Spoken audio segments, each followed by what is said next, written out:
Job chapter 30. But now they mock me, men younger than I, whose father I would have disdained to put with my sheepdogs. Of what use was the strength of their hands to me, since their vigor had gone from them? Haggard from want and hunger, they roamed the parched land and desolate wastelands at night.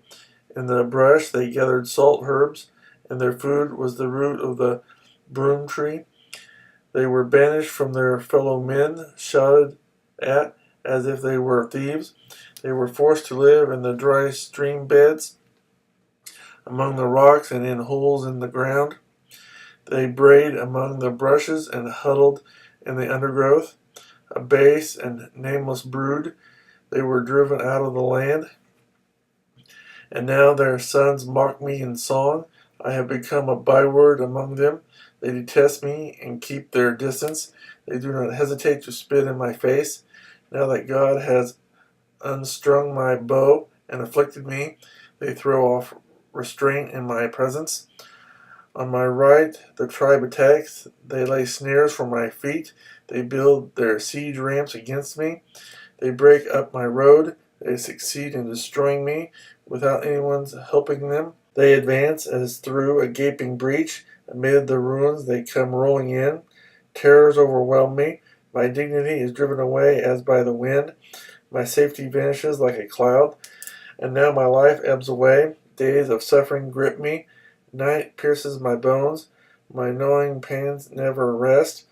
In his great power, God becomes like clothing to me. He binds me like the neck of my garment. He throws me into the mud, and I am reduced to dust and ashes. I cry out to you, O God, but you do not answer.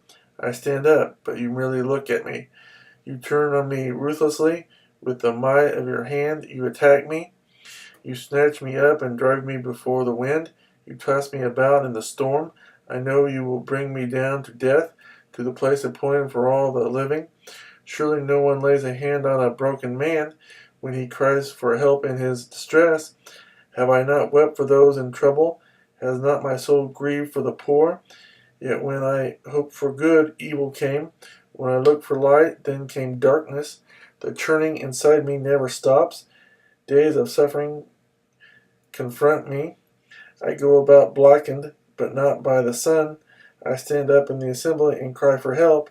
I have become a brother of jackals, a companion of owls.